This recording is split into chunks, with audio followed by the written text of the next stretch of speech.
Hello, my name is Ahmed Amin, and I'll be presenting our IFAC 2023 paper, Ensemble Gaussian Processes for Adaptive Autonomous Driving on Multi-Friction Surfaces. Oftentimes, the systems that we control operate under different conditions. This can include different payloads, different environments with varying friction and temperature, or system parameters that vary with time due to wear and tear. It is thus crucial that the controllers that we deploy on autonomous systems are capable of dealing with these different conditions. We consider the following discrete nonlinear dynamic system, where the next state x of k plus 1 evolves with the nonlinear dynamics f and additive noise epsilon k. The nonlinear dynamics are a function of the current state, the current control input, and the system parameters theta n. For each operating condition n, we assume that we can collect a dataset of a series of state and input pairs without observing the true parameters theta n. We will study this problem in the context of driving on tracks with varying coefficients of friction as with the track below. As an overview, our proposed approach is as follows. Given n different datasets of the same car driving on different terrains with different coefficients of friction, we train a library of n Gaussian process models, or GPs for short.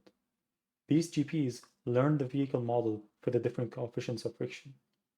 This library is then ensembled in real time using a vector of weights which is calculated using a sliding window of measurements. This ensembled model is then linearized and used as a plant model in a model predictive controller. We assume that we can observe the full state vector of the system as we feed back the state vector to both the MPC controller and the sliding window of measurements. We will start off by looking at our system modeling approach for our offline learning stage.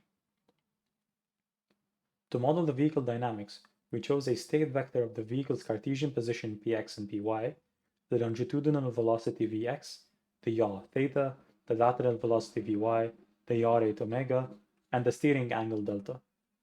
We modeled the dynamics of the position, yaw, and steering using simple kinematics, which eliminates the need to learn those dynamics. For each of the remaining dynamic states, we learned one GP with inputs Vx, Vy, omega, delta, and the command attractive force Fx and steering speed delta dot. As stated previously, these dynamics are learned for a given operating condition with parameter theta. To ensemble the n different GPs that we learned, we utilize a sliding window of measurements to calculate the model weights in real time. We assume that the Gaussian process models are IID. The ensembled estimate is thus the weighted sum of the mean functions of the n GPs. To linearize this ensemble, we use the Jacobian of the mean functions about a linearization point xl. If we use a convex combination where the weights sum up to 1, then we can simplify the linearized output to be the sum of xl and the weighted sum of the individual Jacobians multiplied by the step size delta x. To calculate the weights used for ensembling, we assemble a vector of past observations of length k and a matrix of predictions over the k time steps from each of the n trained GP models. We can estimate the current model weights by solving a constrained least squares problem with regularization, where the constraints enforce the convexity of our weighting. With the estimated weights, we now have an estimate of the current linearized vehicle dynamics. We utilize this estimate as a plant model in an MPC controller, which allows us to control the vehicle in a receding horizon fashion.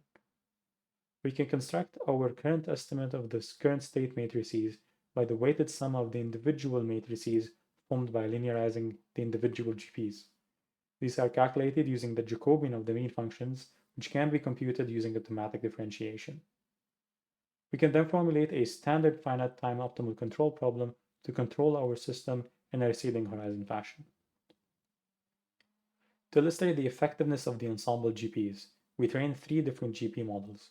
One GP is trained on data collected from driving on low friction terrain, another is trained on data collected from driving on a high friction terrain, and the last GP is trained on the union of these 2 datasets.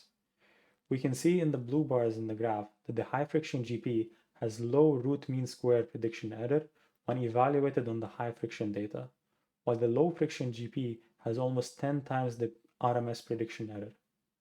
The opposite is true when the GPs are evaluated on low friction data, as it's shown in green. The GP learned from the union of the two data sets achieves lower RMS prediction error than the worst case of the first two models when evaluated on both surfaces. However, if we ensemble the two models, we achieve an RMS error which is 4 times smaller than the union GP, as shown in the orange bars. We also show that as the number of GPs increases, our RMS prediction error progressively improves, albeit with diminishing returns. We also demonstrate the effectiveness of our method in controlling an autonomous vehicle through a slalom maneuver. We compare our proposed Ensemble EGP-MPC to 3 other MPC controllers. One uses a kinematic bicycle model for the vehicle, the second uses the GP learned from high friction data, and the last uses the GP model learned from low friction data. As we can see, our method is the only controller that is able to complete the whole maneuver, whereas the other controllers fail to complete the trajectory.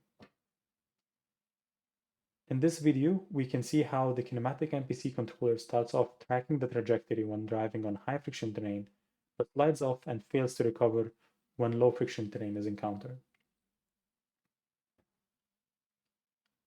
The high friction EGP-MPC exhibits a similar behavior. It starts off tracking the trajectory on high friction, but slides out of control when driven on low friction terrain and also fails to recover.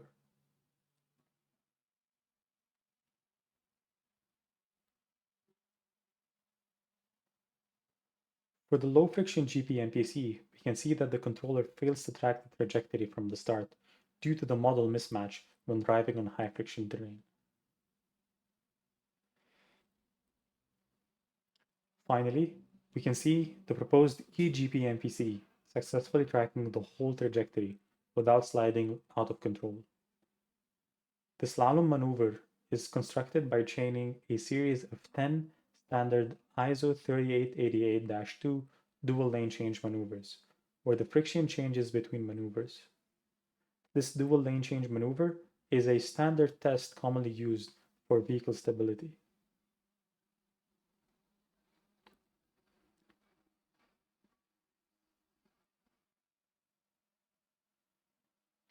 In this graph, we can see how the weights corresponding to the different models correctly correspond to the actual friction on the track.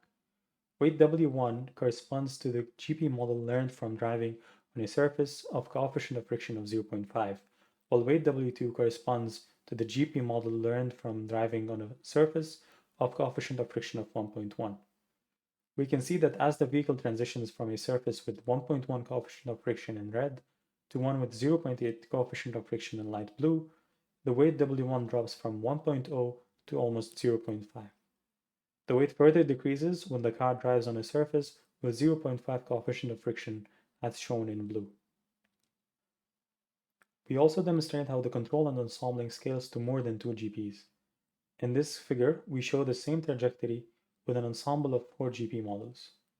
We also know that it can take longer for the model weights to adjust when the dynamics are not as well excited as in the transition shown in the second orange line. Finally, we show that the average algorithm runtime remains below 100 milliseconds even as the number of ensemble GPs increases to 6. This means that even with 6 ensemble models, the controller can still be used in real time. We also note that the MPC solve time remains constant as the model matrices dimensions are fixed. Further speedups can be made to the algorithm runtime by computing the GP linearizations in parallel for better scalability. To conclude, we have demonstrated 3 main contributions in this paper. We introduced an ensemble of GPs as a time-varying system model that can be used for control. This model provides orders of magnitude improvement in inference when compared to training on all the data. We also provide a weight estimation algorithm that ensembles the library of pre-trained GPs in real time. Finally, we illustrate how these algorithms can be used to design a model predictive controller for autonomous driving in varying surface conditions. All the code used in this paper is publicly available in our GitHub repository through the link in this QR code. We also invite you to check out our paper and try out our proposed controller. Thank you.